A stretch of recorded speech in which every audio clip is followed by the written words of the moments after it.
Facciamo un aggiornamento di calciomercato Inter perché ci sono delle novità molto importanti che abbiamo verificato con la redazione di Passione Inter dopo il caso mediatico esploso dalle parole di Lautaro Martinez al post di Hakan Çalhanoğlu, in mezzo le dichiarazioni del presidente Marotta e le varie reazioni social ci danno un quadro sicuramente di una situazione non gestita bene dal punto di vista comunicativo, anche perché il primo effetto di tutto questo caso è, se oggi andiamo a prendere i vari pezzi del puzzle composto dai media, sembra che l'Inter sia esplosa una vera e propria bomba nello spogliatoio, con più di 20 giocatori pronti all'addio, pronti sul piede di guerra, pronti ad andarsene. Ecco. La situazione, da quello che abbiamo percepito, da quello che sappiamo noi di Passione Inter, non è propriamente così, anche se bisogna fare in assoluto delle riflessioni importanti, a partire per esempio da un articolo molto interessante secondo me del giornalista Franco Vanni sul quotidiano La Repubblica. Vanni secondo me è un giornalista affidabile e nel suo pezzo parla di come le dichiarazioni di Lautaro Martinez avrebbero provocato un risentimento non solo in Çalhanoğlu, che è stato quello più esposto chiaramente anche dalle parole del presidente Marotta, ma anche in altri giocatori come Dumfries, come Bissac, come Marcus Thuram, che lo ha pubblicamente fatto capire anche con un mi piace al post di Çalhanoğlu,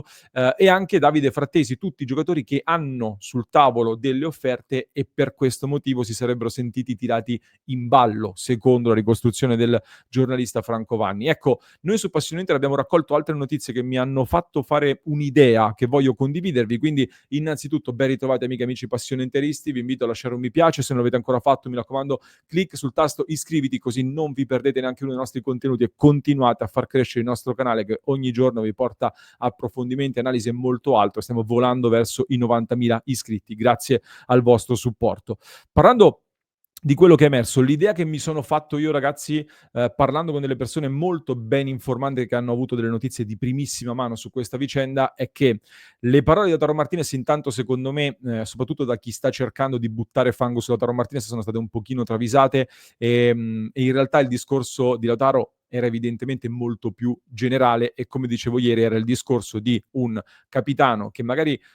potrebbe aver sbagliato i tempi, potrebbe aver commesso un errore a livello comunicativo, però in un momento in cui sente che ci possono essere delle problematiche all'Inter che covano dentro da tempo, alza la mano e dice: ragazzi, così non andiamo avanti, basta alibi, da qui in avanti prendiamoci le responsabilità, chi vuole restare e vuole assumersi le responsabilità resta, altrimenti grazie e arrivederci. Chiaramente devono portare anche delle offerte all'altezza per poter andare via dall'Inter in questa fase. Queste parole di Lautaro Martinez poi dalle dichiarazioni di Marotta secondo me sono state acuite, tant'è che per me dentro lo spogliatoio c'è una parte importante del gruppo che in realtà è risentita più che altro dalla gestione comunicativa dell'episodio da parte di Marotta più che di Lautaro Martinez, e quindi questo potrebbe creare un mix un po' tra la cosa che ho appurato io e il discorso che fa Franco Vanni, in cui c'è un nucleo di giocatori che comunque condivide il discorso di Lautaro Martinez e condivide questo discorso dell'assumersi le responsabilità, un gruppo di giocatori che rientra nella categoria di quei giocatori che potrebbero far parte di una rivoluzione che ad un certo punto non era più prevista, magari poteva essere nei piani, ma in questo modo, così come Çalhanoğlu ha trovato un pretesto, secondo me, per uscire allo scoperto e arrivare alla rottura, anche l'Inter potrebbe aver trovato un modo per poter cambiare alcuni elementi in un momento in cui, faccio questa domanda a voi, quali sono i giocatori per cui i tifosi dell'Inter oggi si incatenerebbero ad Appiano Gentile affinché non vadano via? Ecco, secondo me in questo momento c'è la possibilità di fare delle variazioni, c'è la possibilità di cambiare con i tifosi che sarebbero disposti a veder partire anche degli elementi che fino a pochi giorni fa erano assolutamente imprescindibili nei discorsi di molti tifosi, e quindi inevitabilmente questo presta anche un po' l'assist da questo punto di vista, però non arrivo a dire che tutto era preparato, che Lautaro è stato indirizzato da Marotta in queste dichiarazioni, assolutamente no, anche perché le parole di Lautaro secondo me hanno colto di un po' di sorpresa la dirigenza, che non è stata felicissima, ma allo stesso modo può diventare un'opportunità a partire appunto dal discorso Hakan Çalhanoğlu, su cui l'Inter qualche ragionamento evidentemente lo aveva fatto, lui stesso da più stagioni qualche ragionamento lo sta facendo sulla possibilità di lasciare l'Inter, a maggior ragione dopo una stagione in cui ha avuto dei problemi ed è arrivata anche una squalifica per delle motivazioni delicate. Il quadro adesso Per quanto riguarda quello che ci aspettiamo sul mercato, è chiaro che sembra difficile poter tornare indietro su Hakan Çalhanoğlu, sembra difficile poter ricucire questo rapporto, questo strappo dopo anche il post pubblico del centrocampista turco. E allora vedremo cosa succederà.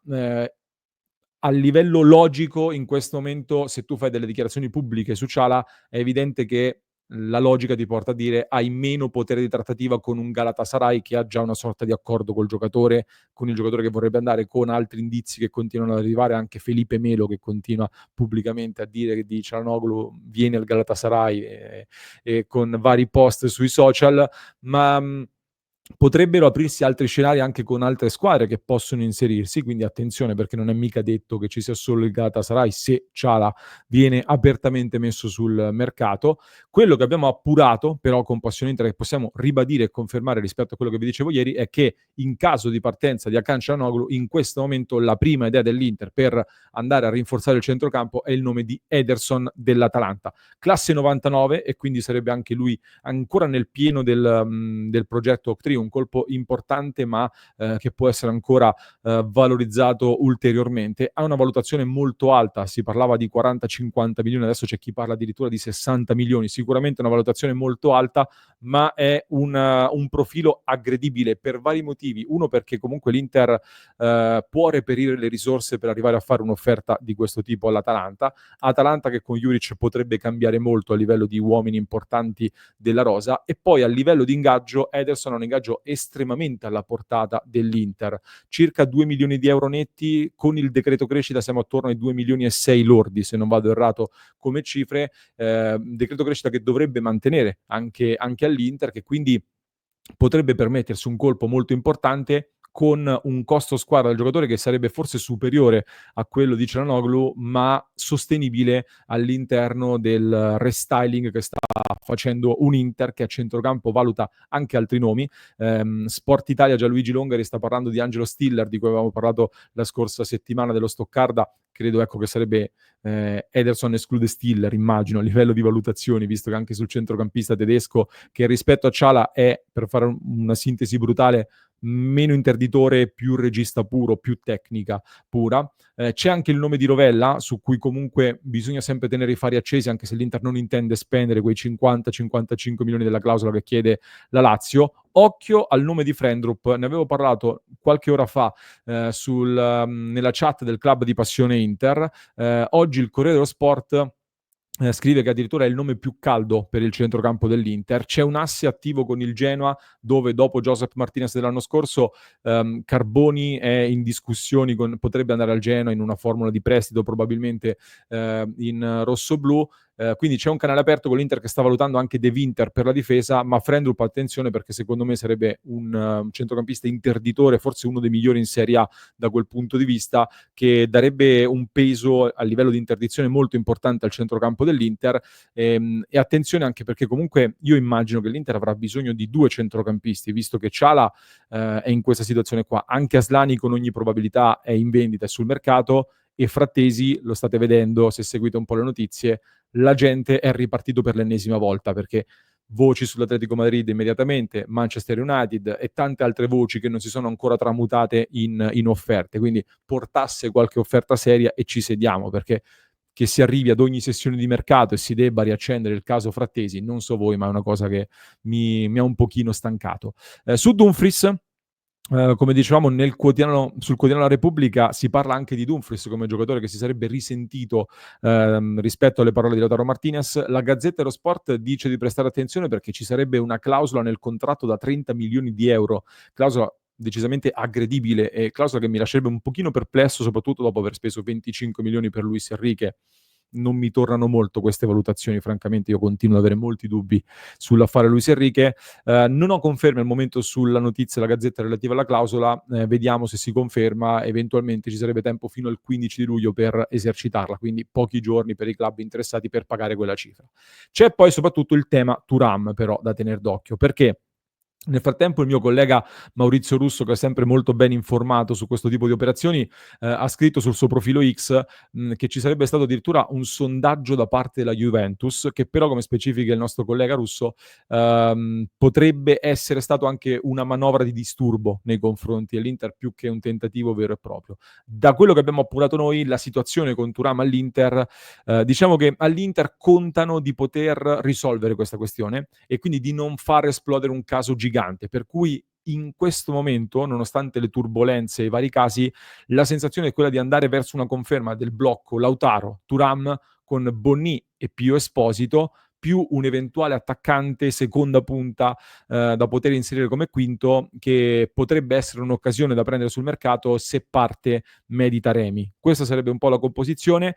Certo, Bonnì pagato tanto, soprattutto la percentuale sulla rivendita, anche qua mi lascia qualche perplessità. È un giocatore comunque interessante, di cui abbiamo parlato in un altro contenuto che trovate sul nostro canale, vi invito a recuperarlo. Di base comunque per me sarebbe un passo avanti rispetto agli Arnautovic, Correa, Taremi dell'anno scorso. Non so che ne pensate voi. Sul tema del quinto attaccante, attenzione perché sto cercando di verificare una notizia che mi hanno rilanciato qualche ora fa, perché ci sono degli intermediari che in questa fase sono molto molto attivi tra la Turchia e l'Inter. Sarebbe stato proposto all'Inter tale Barish Yilmaz, che è un esterno offensivo classe 2000 del Galatasaray nel giro della nazionale turca, giocatore importante anche della nazionale turca, che arriva da stagioni in doppia cifra, un giocatore che può fare tanti ruoli, potrebbe essere convertito all'occorrenza secondo me anche in una seconda punta probabilmente, anche se è un giocatore esterno al momento offensivo, e quindi sarebbe stato proposto da vari intermediari. Nel frattempo, come detto, c'è il discorso Cialanoglu-Galatasaray. Leggevo poi dal giornalista Orazio Accomando, ma anche da fonti turche, che ci sarebbe un interesse da parte del Galatasaray anche per Jan Sommer, quindi è un asse molto caldo questo. E su Sommer anche qua, non so voi che ne pensate, io qualche ragionamento sarei ben disposto a farlo in realtà, al di là del mondiale che è stato deludente, perché eh, potresti decidere di puntare con convinzione in questo momento su Josep Martinez, su cui comunque hai investito pesantemente la scorsa stagione, l'unico investimento pesante della scorsa stagione, e all'occorrenza puoi andare a riprenderti quel Filip Stankovic su cui hai mantenuto una percentuale di rivendita del 50%, quindi se intaschi qualcosina dalla cessione di Sommer, 3-4 milioni magari, dal Venezia, Stankovic secondo me con quei soldi te lo riprendi, visto che c'è questo 50% di rivendita. Altro giocatore vivaio Inter, sicuramente molto utile. Poi bisogna chiaramente intervenire in maniera urgente sulla difesa. Per alcuni anche Bissek si sarebbe quindi risentito di questo caso social. Fatto sta che l'Inter deve ringiovanire e velocizzare questa difesa, secondo me. Acerbi si potrebbe tagliare. De Vrij formalmente è in scadenza il 30 giugno, non sono certo al 100%, ma l'Inter dovrebbe aver esercitato l'opzione per prolungare il contratto fino al 2026, mantenendo però una penale per poterlo liberare prima in questo mercato. Quindi vediamo cosa si decide e cosa succede. Di certo, per andare verso la conclusione, lo scenario è quello di una squadra che potrebbe essere veramente cambiata in maniera importante. Ecco, parlare di rivoluzione non mi piace, però effettivamente stiamo andando incontro ad una rivoluzione a quanto pare. Da un lato, come dicevo prima, è un'opportunità, visto che secondo me i tifosi sono ben disposti ora a cambiare diverse cose. Dall'altro, però, il mio monito, il mio avvertimento, e non so che ne pensate voi, è attenzione in questo momento a buttar via tutto, attenzione in questo momento a cancellare tutto, perché comunque partiamo da una squadra che ha lottato per 4 anni al vertice, arriva da un'altra finale di Champions, da uno scudetto perso per un punto, quindi dei valori ci sono, sicuramente portati ad un livello successivo dal lavoro di Simone Inzaghi, che è stato molto bravo a tenere unito anche questo gruppo che evidentemente però covava dentro delle cose da tempo, però buttare via tutto secondo me non è la soluzione migliore in questo momento. Quindi